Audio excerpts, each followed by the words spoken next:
성령이 빌립을 이끌어 간지라라고 하는 주제로 같이 은혜를 나누고자 합니다. 사람들은 이 본문을 읽고 매우 궁금하게 생각하는 내용들이 있어요.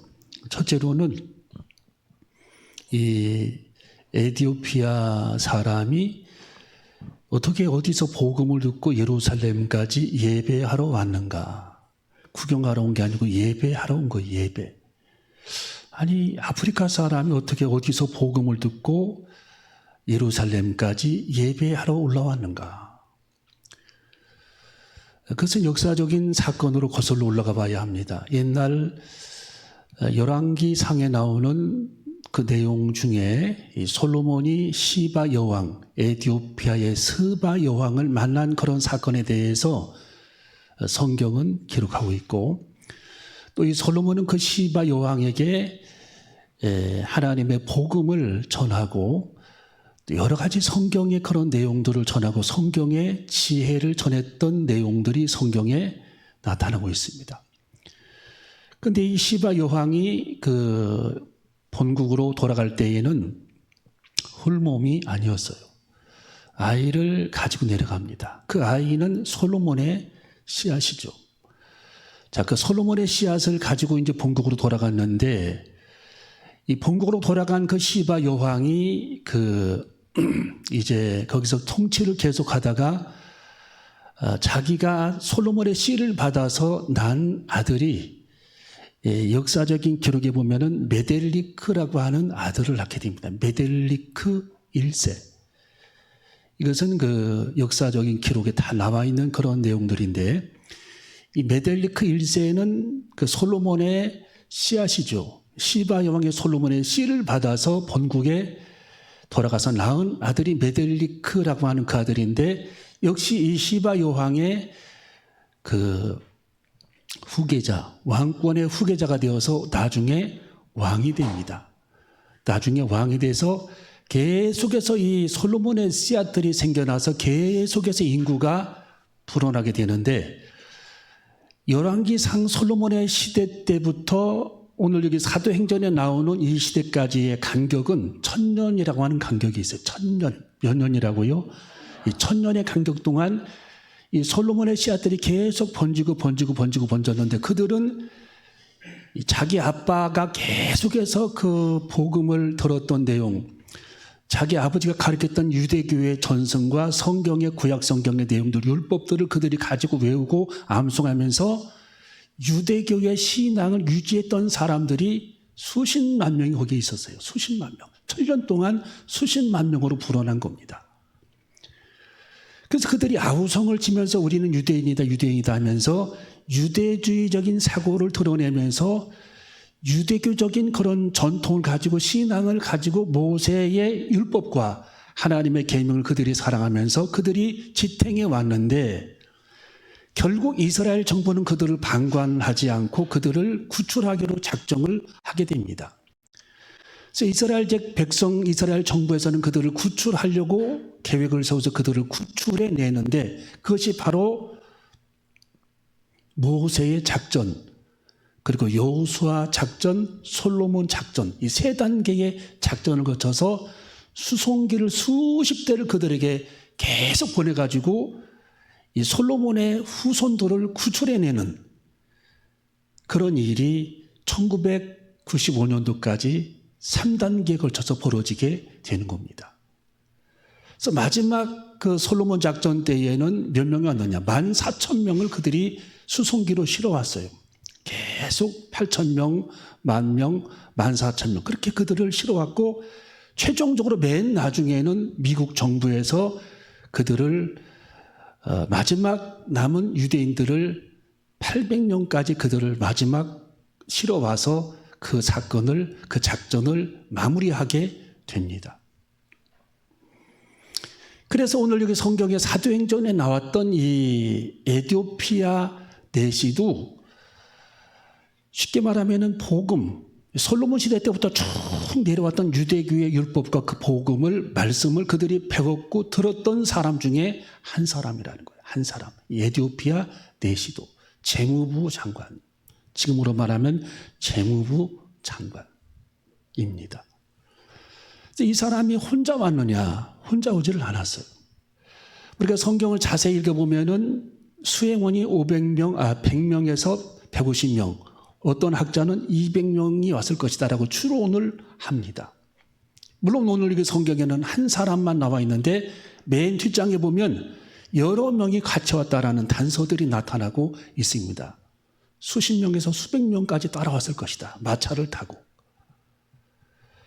근데 이 사람이 그 에디오피아 내시가 재무부 장관이 예루살렘까지 온 그 거리를 우리가 추론해서 계산해 보면은 2,500km라고 하는 거리입니다. 2,500km. 어마어마하게 먼 거리예요. 학자들이 계산을 해봅니다. 하루에 마차를 타고 갈 수 있는 거리가 20km 정도 되는데 20km씩 예루살렘까지 2,500km를 걸어왔을 경우 한 120일 정도 걸렸을 것이다. 120일 정도. 며칠 정도요? 120일 정도 걸렸을 것이다. 그렇게 일반적으로 계산을 하게 되는 거죠. 그러니까 우리가 이 말씀을 통해 한 가지 분명히 사실을 깨달아야 될 교훈은 하나님은 이 먼 걸음했던 2,500km를 마차를 타고 왔던 에디오피아 내시를 빈손 지워서 하나님은 그를 돌려보내지 않고 그에게 은혜를 베풀어 주셨음을 우리는 알 수가 있는 겁니다. 한번 따르고 하나님은 은혜를 베풀어 주셨다. 이 에디오피아 내시에 하나님은 은혜를 베풀어 주신 겁니다. 은혜. 2,500km라고 하는 그 먼 거리를 왔던 에디오피아 내시를 하나님은 그냥 빈손 쥐어서 보내시지 않고 은혜를 베풀어 주셨다라는 거예요. 은혜. 여러분, 하나님께서 어떤 은혜를 베풀어 주셨는가? 첫 번째로는 하나님은 사모하는 자들에게 은혜를 베풀어 주시는 겁니다. 뭐 하는 자들에게요? 하나님은 항상 사모하는 자들에게 은혜를 베풀어 주는 겁니다. 여러분, 우리들이 기도원 갔다가 오면은 뭐 기도원에서 예배를 드리나 교회에서 예배를 드리나 비슷비슷하잖아요. 근데 한 가지 하나님께서 우리들에게 은혜를 주시는 것은 멀리 갈수록 하나님께서 은혜를 더 주시는 거예요. 멀리 갈수록. 왜냐? 저도 옛날에 기도원에 많이 다녀봤는데 제가 잊지 않는 사건은 결혼하기 전에 하늘산 기도원에 간 적이 있어요. 하늘산 기도. 거기를 일주일간을 작정하면서 기도하러 갔는데 계속 요맘때 갔으니까 장마가 돼가지고 비집고 들어갈 틈이 없어요. 비집고 들어갈 틈이. 요즘에는 기도원에 사람들 거의 안 옵니다만은 요즘에 하늘산 기도원 갔다 온 사람의 기도를 보니까 30명 앉아있더래요. 그 큰 기도원에 10,000명 정도를 앉아야 되는 그 건물에 30명 앉아있다. 그러니까 요즘 사람들은요, 그렇게 멀리 가는 것도 싫어하고 귀찮은 걸 싫어하잖아. 움직이는 자체를 싫어하고. 예. 근데 에디오피아 내시는 그렇게 먼 거리를 지금 온 거예요. 우리가 기도원에 그렇게 우리가 멀리 저희들도 갔을 때 어떤 생각을 했느냐. 이렇게 멀리 왔으니까 은혜를 받고 가야지라고 하는 마음을 갈 때부터 하는 겁니다. 계속 버스도 갈아타고 하잖아요. 예. 청량역에서 열차를 또 내려서 거기서 또 버스 타고 가야 되고 또 버스도 여러 번 바꿔 타야 되고. 그러니까 거기 도착했을 때는 저녁 때 도착해. 아침에 출발해가지고. 그러니까 초죽음 돼서 저녁에 도착을 해가지고 이렇게 예배 드리면 똑같은 예배인데도 막 다짐을 하는 거예요. 본인이 은혜 받고 가야지. 하나님의 음성을 들어야지. 응답을 받아야지. 그런 마음으로 사람들이 다 거기 오는 겁니다. 여러분이 수요예배 올 때에 주일 예배 올 때 그런 마음으로 오면은 하나님이 성령의 불을 내려주시는 겁니다. 그런 마음으로 오면 우리가 항상 예배 때마다 그런 마음가짐으로 와야 되는 거죠. 그래서 이 에디오피아 내시도 여러분 그 2,500km를 지금 왔는데 그냥 돌아가 버리면 하나님께서 얼마나 마음이 아프시겠어요. 그리고 본인도 얼마나 마음이 아프겠어요. 이 에디오피아 내시는 예루살렘에서 성경책을 구입을 합니다. 성경책. 지금처럼 뭐 이런 성경책이 아니고 가죽으로 된 성경, 굉장히 부피가 많이 나가는 성경. 또 파피루스로 만든 성경, 이런 성경을 구입했을 겁니다. 이사야서를 구입을 해서 이사야서 한 권을, 그것도 굉장히 부피가 많이 나갈 겁니다. 그거 한 권을 정말 어렵게 그걸 구입을 해가지고 흔들거리는 마차 위에서 그 성경을 읽고 있는 겁니다. 여러분 얼마나 하나님 은혜를 사모했으면 집에 가서 읽지 그 덜컹덜컹 흔들리는 마차에서 하나님의 성경을 읽고 있었겠어요. 그는 그만큼 마음이 곤고했어요. 그만큼 목말랐어요. 그만큼 하나님의 말씀에 대해서, 하나님에 대해서, 예수님께서 누구신가에 대해서 그는 곤고했습니다. 궁금했어요. 그리고 사모했습니다. 여러분, 하나님은 사모하는 자들에게 은혜를 베풀어 주신 것입니다. 그래서 하나님은 그토록 사모했던 이 에티오피아 내시를 위해서 하나님은 빌립이라고 하는 집사님을 예비해 두신 겁니다. 빌립. 하나님의 천사를 급파해서 빌립에게 너 빨리 광야로 나아가라. 광야로 나갔을 때에 저 멀리 많은 무리들의 행렬이 마차를 타고 먼지를 일으키면서 달려오는 모습을 포착을 하게 됩니다. 그때에 우리 하나님의 영 성령님께서 일하시기 시작합니다. 여러분, 성령님은 타이밍을 매우 중요하게 생각하시는 분이에요. 타이밍. 우리 한번 따르게, 성령님은 타이밍을 중요하게 생각하신다. 여러분, 하나님의 영 성령님은 타이밍을 매우 중요하게 생각합니다. 마차가 탁 앞에 지나가게 때에 마차를 세우라고 성령님이 지시를 내리는 거예요. 성령의 지시. 이 성령님께서 역사하시는 성령의 지시. 여러분, 우리는 어떤 순간마다 성령의 인도를 받는다면 우리는 승리할 수 있습니다. 성공할 수 있습니다. 성사시킬 수 있습니다. 어떤 일이든지 성령님께서 원하시는 일이라면 성령 하나님께서 인도를 받는 것에 우리들이 바짝 정신을 차리고 성령의 인도를 받을 수 있다면 우리는 그 일을 성사시킬 수가 있는 거예요. 성령의 인도. 여러분, 명랑이라고 하는 영화 보셨죠? 책에 보면은 이 진도 앞바다 그 진도 대교 밑에서 이순신 장군하고 일본 군사하고 전쟁을 벌이는 것이 명랑해전이잖아요. 거기 난중일기에도 자세히 나와 있지만 거기 보면은 이순신 장군이 전쟁에 승리할 수 있었던 비결은 물론 그 꿈에 신이 나타나서 그걸 신을 하나님이라고 해석하는 분도 지난번에 있었디다마는 신이 나타나서 꿈에 난중일기에 보면 신이 나타나서 작전을 가르쳐줘요. 여기 매복해 있다가 여기서 쳐라. 이런 작전을 가르쳐 줬는데 이순신이 실제로 꿈에 나타난 그 신의 음성을 듣고 실제로 그 작전을 그대로 진행을 합니다. 이순신이. 이야, 신학도 우리 한 번 모셔다가 그 강의 한 번 들었잖아요. 이름을 잊어버렸네요. 대령으로 제대하신 분. 그분은 평생 이순신만 연구하시고 육군사관학교 나오셔가지고 이병천인가요? 그분도 그 얘기 하잖아요. 타이밍을 굉장히 성령님은 중요하게 생각을 하고 이순신도 타이밍을 중요하게 생각을 해서 딱 일본군 배들이 300척이 그 울돌목으로 그 진도 대교 밑으로 올라올 때에 물결이 시속 20km로 그게 빠르잖아요. 거기가 항상 물결이 굉장히 물살이 빠르거든요. 빠른데 그 빠른 물살을 이용해서 이순신이 전쟁을 했다라는 겁니다. 그런데 이게 물결이 쫙 그 위에서 밑으로 내려오는 물결이 바뀌는 시간이 있는데 그 시간 타임에 이순신이 그들을 끌어들여요. 전쟁을 치고 버립니다. 대포를 쏘면서. 그러니까 그들이 막 벌떼처럼 달려드니까 이순신은 그때 물살이 딱 정오쯤에 싹 물결이 바뀌어서 물살이 바뀌면서 위에서 물이 내려가는데 일본의 군사들은 밑에서 위로 계속 배들이 올라오니까 물결에 의해서 더 이상 노를 저어도 못 올라가고 자기들끼리 배가 충돌하는 일이 벌어지게 되는 겁니다. 그래서 12척의 배를 가지고 300척의 배를 격파하는 그런 일이 벌어지게 되는 거예요. 타이밍, 물결의 타이밍을 적절하게 이용을 했다라는 거죠. 이용을 했다. 그러니까 건강에도 타이밍이 매우 중요하잖아요.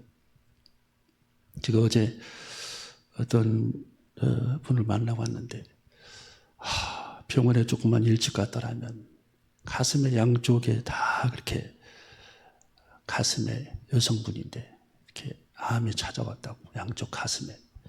그래서 그걸 다 잘라내고 지금 항암 주사 맞고 있다고 하는데 그것도 타이밍. 이게 타이밍이 매우 중요하다는 타이밍. 예.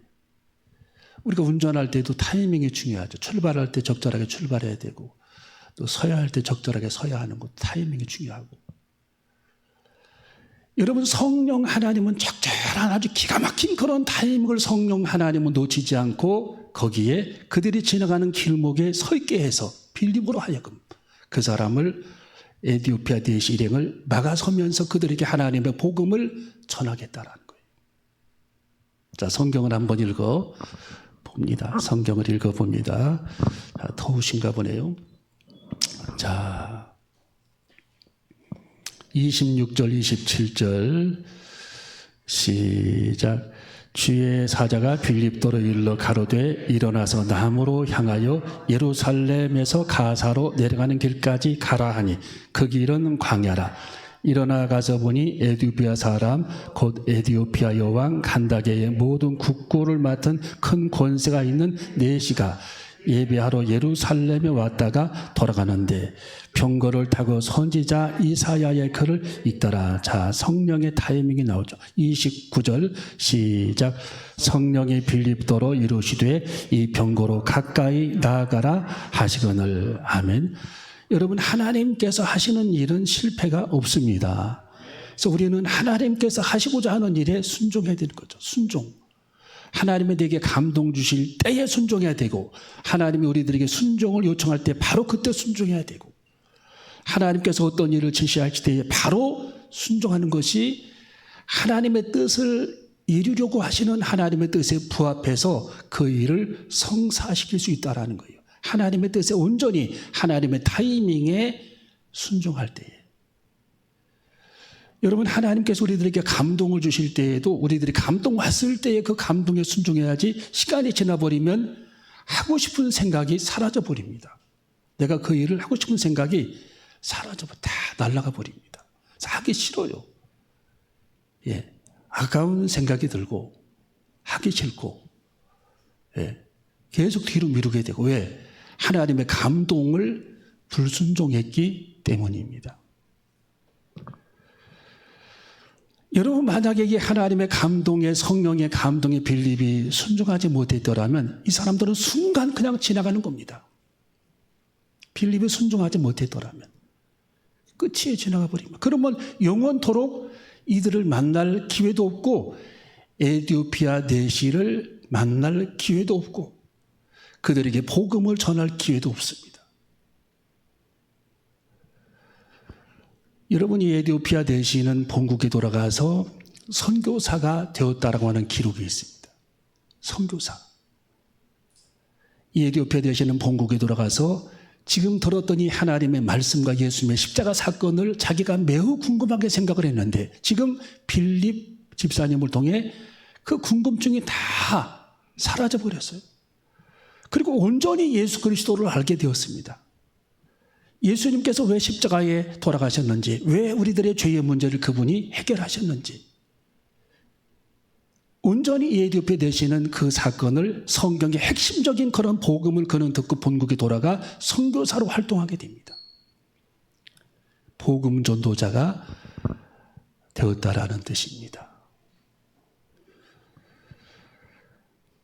여러분, 우리는 오늘 여기 말씀을 통해서 우리 성령님께서 우리들에게 지시하시고 성령 하나님께서 우리들에게 명하시는 성령의 감동에 그때그때 바로바로 순종하고 헌신해서 하나님의 축복을 받는 저와 여러분이 되시기를 주님의 이름으로 축원합니다. 마지막 두 번째로 보면은 주의 영이 빌립을 이끌어갔다라고 말씀해주고 있습니다. 39절을 읽어봅니다. 39절. 자, 이 빌립 집사님이 그 에디오피아 대시를 물에서 침례를 줍니다. 38절, 39절. 자, 38절, 39절 시작.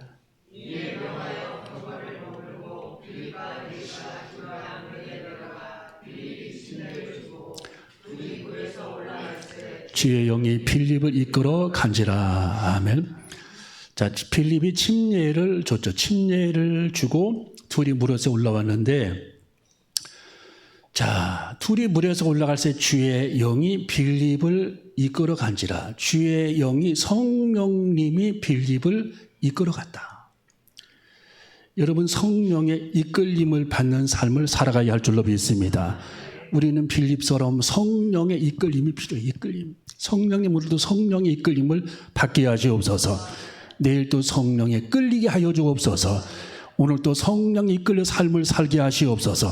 우리가 매일 아침, 우리들의 인생에서 매일 아침 중요한 내용은 내가 성령의 이끌림을 받고 살아가느냐 하는 겁니다. 성령에 이끌리느냐 하는 문제. 이것이 매우 중요합니다. 그래서 내가 사단에게 이끌려 사는 사람들도 있고, 또 자기 자신의 마음대로 끌려다니는 사람이 있고, 자기 자신의 성격에 보면 욕심에 끌려 사는 사람도 있는데, 성령에 이끌려 사는 사람이 필요하다. 하나님은 그 사람들을 찾고 있고, 그들은 성령에 이끌리고, 성령에 이끌리는 사람은 하나님의 뜻대로 사는 사람, 성령에 이끌리는 사람은 하나님의 계명을 따르는 사람, 성령에 이끌리는 사람은 성령에 충만한 사람, 성령에 이끌리는 사람은 하나님의 원대한 뜻을 이루어낼 수 있는 사람. 그래서 우리는 성령에 이끌려야 할 줄로 믿습니다. 성령에 이끌려 살아가야 합니다. 여러분, 여기 성경에 보면 자, 기가 막힌 말씀이 기록이 되어 있습니다. 여기 주의 성령이 빌립을 이끌어 갔다라고 하는 그 내용을 보면은 헬라어 성경에는 뭐라고 나와 있느냐? 순식간에 순간 사라져버렸다. 그렇게 나와 있어요. 순간 사라져버렸다. 이게 하나님의 이적이죠. 하나님의 이적. 하르파조. 순간 사라져버렸다. 하르파조. 이 단어는 바울이 셋째 하늘로 이끌려 올라갈 때에도 이 바울이 순간 사라져버렸다라고 기록이 되어 있는데, 바울이 셋째 하늘, 고린도 후서 12장에 보면은 셋째 하늘 천국으로 이끌려 올라갈 때에도 이 하르파르라고 하는 단어를 사용했고, 오늘 여기 성경 본문에서도 여기 이끌어갔다. 이 부분도 하르파조. 순간 사라져버렸다. 그 뜻입니다. 순간적으로 사라져버렸다. 이 하나님의 기적이 오늘 여기 에디오피아 내시 그 일행에게 하나님의 기적이 나타난 거예요. 여러분, 에디오피아의 이 내시와 그 일행이 이 복음을 조금까지 전하고 침례를 다 끝내고 순간 없어져 버려서 연기처럼. 빌립 집사가 그걸 보고 뭘 느꼈겠어요? 예. 야, 하나님의 능력이 대단하구나. 하나님의 이적이구나. 예. 하나님의 복음을 쫙 전하고 침례를 주고 싹 혼연히 사라져버린 겁니다. 빌립 집사가. 연기처럼. 그리고서 30km가 떨어져 있는 도시에 쫙 하고 나타났어요. 빌립 집사가. 30km가 떨어져 있는 그 도시. 어떤 도시냐? 아소도라고 하는 도시에 나타납니다. 거기 성경에 나오죠. 자, 40절 마지막 읽고 마칩니다. 40절 시작. 빌립은 아소도에 나타나 여러 성을 지나다니며 복음을 전하고 가이사랴에 이르니라. 아멘. 야, 이런 하나님의 기적을 하나님께서 빌립 집사님을 통해 이루어 주신 겁니다. 여러분, 오늘 우리 본문 말씀을 통해서 정말 우리는 이 에디오피아 대시처럼 매주일 예배, 그리고 수요 예배, 모든 예배를 이 에디오피아 내시처럼 사모하는 마음을 가져야 되겠구나 라고 하는 교훈을 하나님께서 음성으로 우리에게 들려주셨습니다. 이 하나님은 사모하는 자들을 빈손지어서 보내신 적이 없습니다. 하나님은 사모하는 자들에게 항상 은혜를 베풀어 주셨습니다. 우리도 내시처럼 주님을 사모하는 마음. 여러분 2500km를 그 마차를 타고 오는 여정이 얼마나 그들이 힘들고 고달팠겠어요. 오로지 주님을 만나기 위해서, 예수님께서 누구신가를 알기 위해서 그가 사모했을 때에 우리 주님을 만나고 빌립 집사를 만나고 성령을 체험하고 침례를 받고 이사야 53장을 해석을 하고 예수 그리스도를 영접을 하고 본국으로 돌아가는 에티오피아 대신은 얼마나 마음이 기뻤겠어요. 온 세상을 다 얻은 것처럼 그는 기쁨이 있었고, 침례를 받고 난 다음에는 빌립 집사가 호련히 안개처럼 사라지면서 하나님의 능력의 권위를 다시 한번 체험하게 됩니다. 야, 놀랍구나. 예, 마치 로켓가 쫙 하늘로 올라가면서 무중력 상태에서 추진체, 연료 탱크가 쫙 분리되어지고 본체만 우주 공간으로 쫙 올라가듯이 하나님의 복음을 전했던 빌립 집사님은 온데간데 없고 복음만 남아서 마음을 뜨겁게 하고 본국으로 마차를 타고 돌아가는 에티오피아의 마음에는 한없는 기쁨, 온 세상을 얻은 그 기쁨이 그 안에 충만히 있었다는 사실. 이 말씀을 통해 우리도 그렇게 살아가는 저와 여러분이 되시기를 주님의 이름으로 축원합니다. 기도하시겠습니다.